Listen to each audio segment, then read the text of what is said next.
Welcome to the Astro Guy podcast. I'm not an expert, I'm an amateur like you. I'm here to learn and here to teach. So let's enjoy the ride together. Carpe Noctem, seize the night.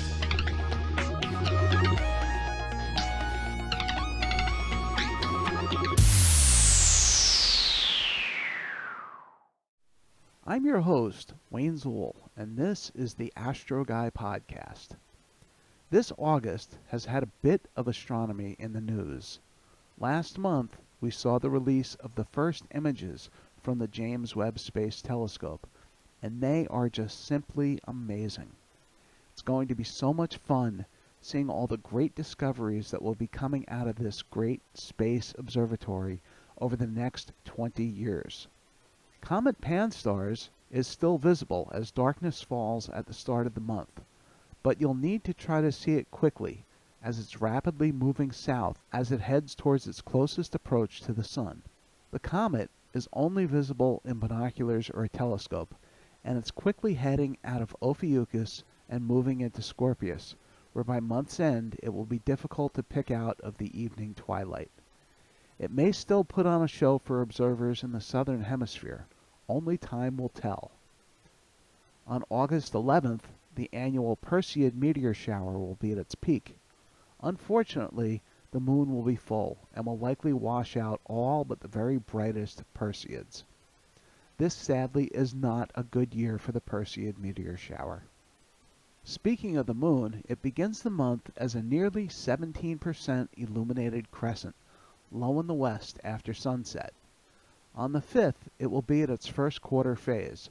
This is a great time to observe the moon through binoculars or a telescope, as you'll be able to make out lots of details, especially near the terminator, the line between day and night on the moon.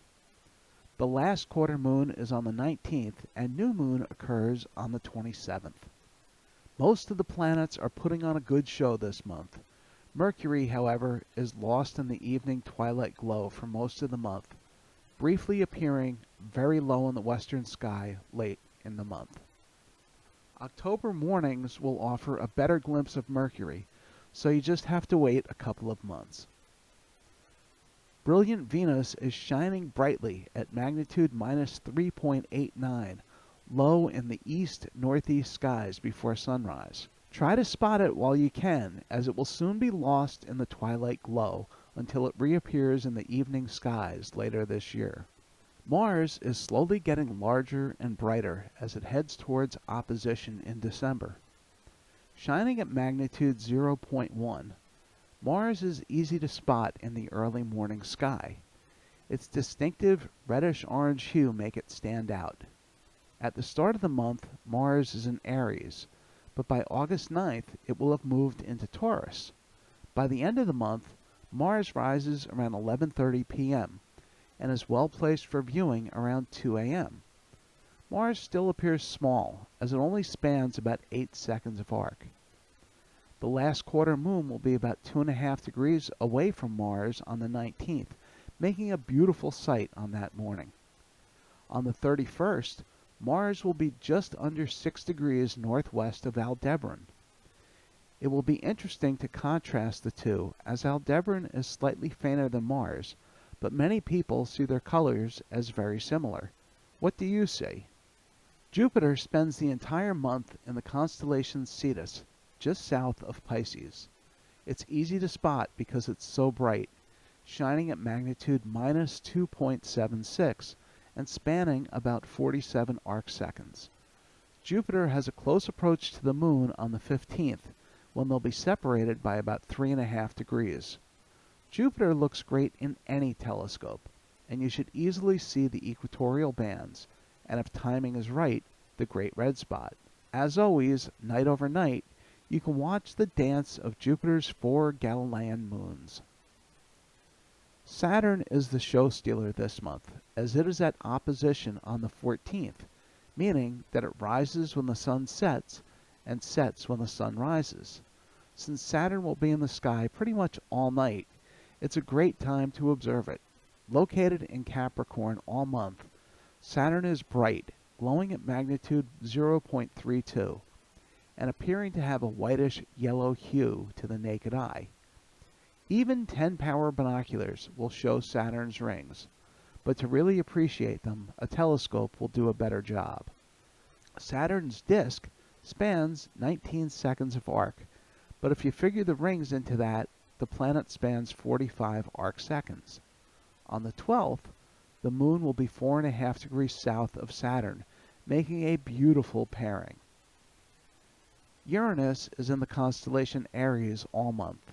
It glows at magnitude 5.82, putting it on the edge of naked eye visibility from a dark site. The planet appears tiny, only spanning about 4 arc seconds in diameter. On August 2nd, Uranus will be just over a degree north of Mars, making it a bit easier to find.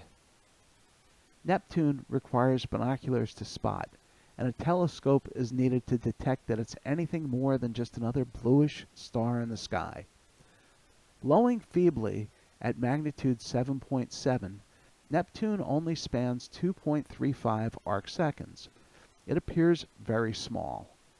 Neptune begins the month in Pisces, and by mid-month it moves into Aquarius. On the 14th, the moon will be 5 degrees south of Neptune, but it will be very bright and will make spotting Neptune even more difficult. That's all for our tour of the solar system this month. Normally, I'd focus on a couple of constellations and the treasures hidden within them, but this month we're going to do something a little different. Rather than explore a couple of constellations, we're going to go on a tour of the Milky Way. August evenings find the core of our galaxy on the southern horizon, as the disk of our galaxy rises high overhead. From a dark sky location, the brighter parts of the core of the Milky Way show themselves in Sagittarius and Scorpius. This is where we'll start our tour, at the bright red star Antares, the heart of the Scorpion. Located about 1 degree west of Antares is the large, bright globular cluster M4. If M4 were located further north in the sky, it would be a standout object.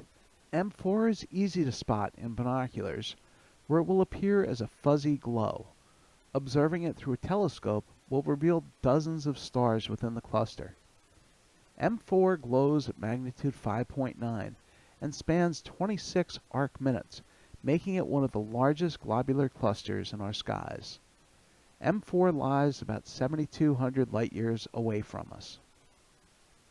Our next object on the tour is located nearby, in the constellation Sagittarius.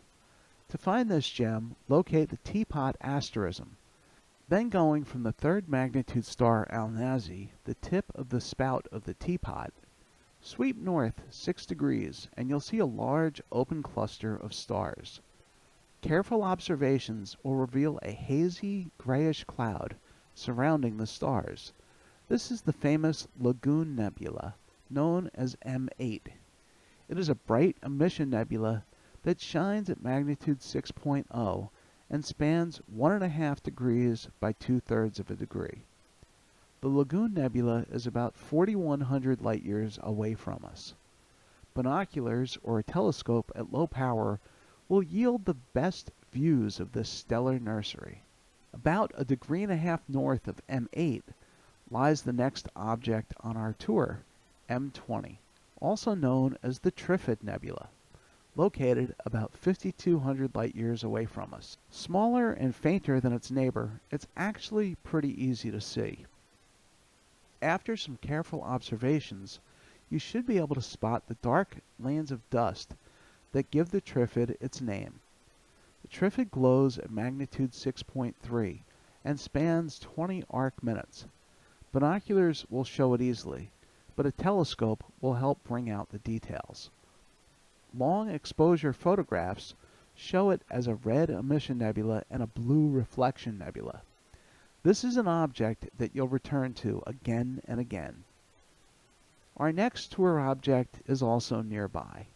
To find it, start at Caus Borealis, the star that represents the top of the Teapot asterism, and sweep north 9 degrees and then go west 1.5 degrees, and you'll spot another glowing patch of nebulosity embedded in an open cluster of stars. This is M17, the Omega Nebula, or the Swan Nebula. Glowing at magnitude 6 and spanning 40 by 30 arc minutes, the entire complex appears larger than the full moon, making this an excellent target for binoculars.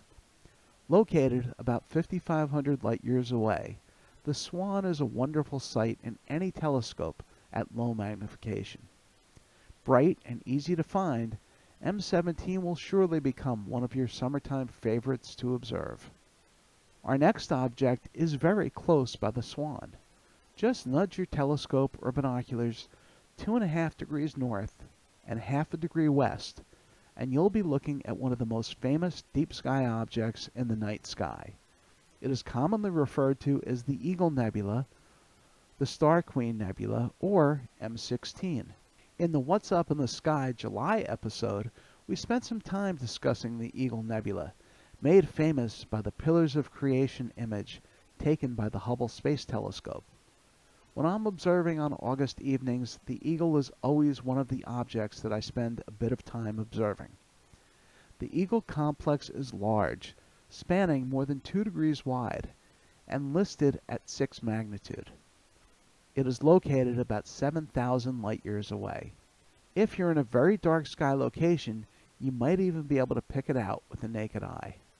It looks amazing in binoculars, and again, a telescope at low magnification will provide you with memorable views of this stunning nebula. Moving further up the Milky Way, we'll venture to the small, dim constellation Scutum to see the Wild Duck Cluster, or M11. To spot M11, sweep from the Eagle Nebula about 1/3 of the way to the bright star Altair, which is one of the summer triangle stars, and you should be looking right at M11.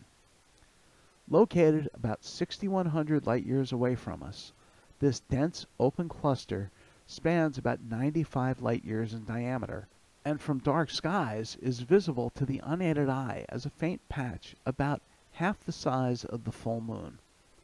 This cluster glows at magnitude 5.8, but you'll need binoculars or a telescope to resolve any of the individual member stars, as the brightest member stars are around 8th magnitude.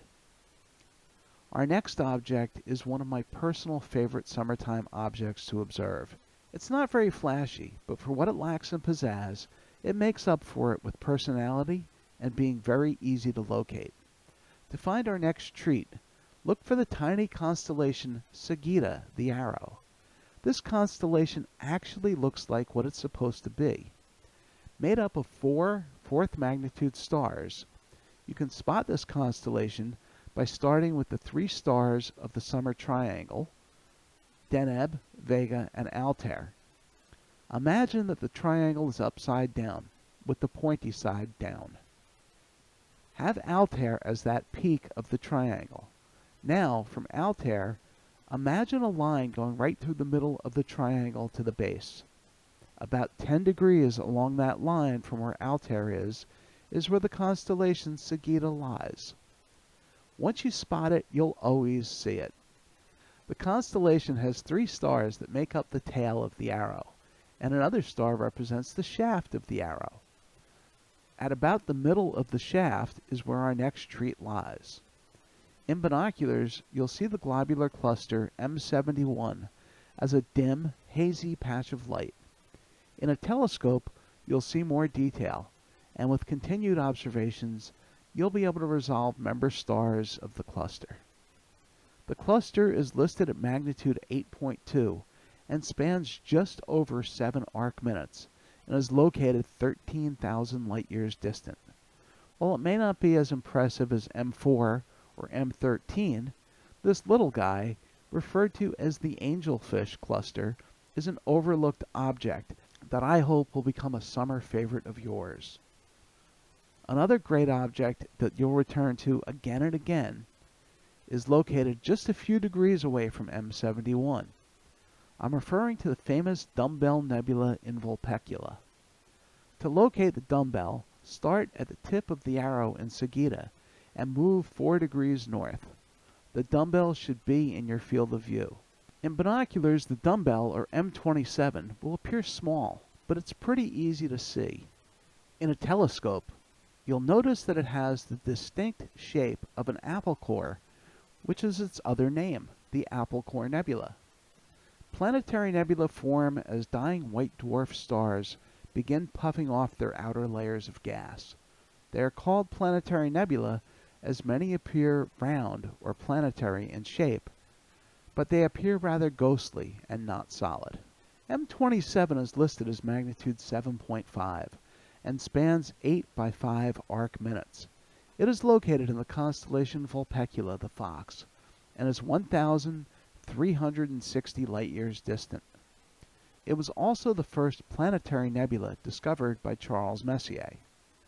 The next object on our tour will benefit from dark skies. It can be glimpsed with binoculars or a telescope as it's large, but somewhat difficult to pick out as it lies in a very star-rich area of the Milky Way. Now we move on to the constellation Cygnus the Swan, sometimes referred to as the Northern Cross. Located within the Summer Triangle, the bright constellation Cygnus has a wealth of wonderful star clusters and nebula to delight you for hours on end. To locate the Veil Nebula, start at Algona, known as Epsilon Cygni, and sweep 3 degrees southeast, and you'll have the Veil Complex, or Cygnus Loop, in your binocular field. This is the remnant of a star that died in a fantastic explosion known as a supernova. This supernova occurred between 10 and 20,000 years ago, but the expansion of ionized gas and dust still glow, making a beautiful sight for summer evenings. The entire complex spans about 3 degrees in diameter, and the brighter parts of the nebula are about 7th magnitude. It is located about 2,400 light-years away. In a telescope, you can explore the western veil, sometimes called the Witch's Broom, which is near the bright foreground star 52 Cygni. To me, the eastern veil is a bit easier to see in a telescope at low magnification, but both are relatively easy to spot. Photographs show an area in the middle of the loop that is often referred to as Pickering's Triangle. The final object on our tour this month is NGC 7000, which is commonly known as the North American Nebula. This large emission nebula really resembles North America. However, it can be challenging to observe as it's very large and in a very star-rich area. Even though it's listed at a bright 4th magnitude, its light is spread out over several degrees of sky. Measuring about 2 by 2 degrees, this is a large object that's best seen with low-power binoculars. Located about 2,600 light-years away, the nebula is extremely easy to find, although it's tougher to see once you've found its location. But it's a challenge that's worth the effort. To locate the North American Nebula, start at Deneb and sweep 3 degrees east, and you'll have the nebula in your field. Try to move Deneb out of the field of view as its brightness can overtake the nebulosity. I've seen this with 10 by 50 binoculars from dark skies, and it's amazing to look at. Long exposure photographs show a lot of nebulosity nearby, including the Pelican Nebula just west of the North American Nebula. So now you have a handful of targets to look for in the Milky Way. However, I can tell you from experience that there is nothing more wonderful than being under a dark night sky, scanning the Milky Way with binoculars. You'll find dozens of amazing clusters and nebulae that may become some of your favorite summer objects.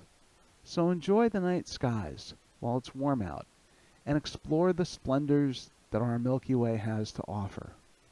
Well, that's all for this episode.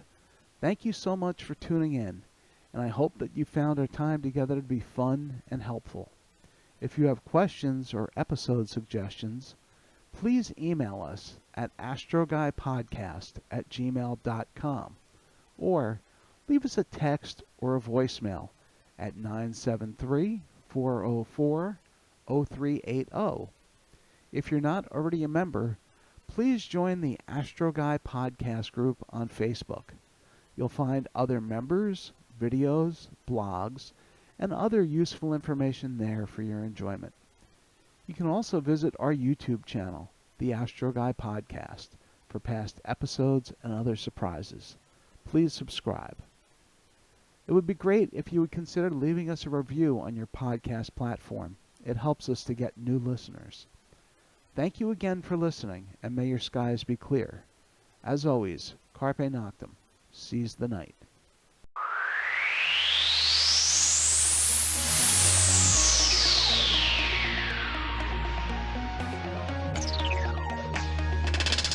I'm Wayne Zool, and this was the Astro Guy Podcast. Thank you for listening. As always, your questions, comments, and suggestions are welcome. Keep wondering. Keep your eyes on the sky. Have fun. Carpe Noctem. Seize the night.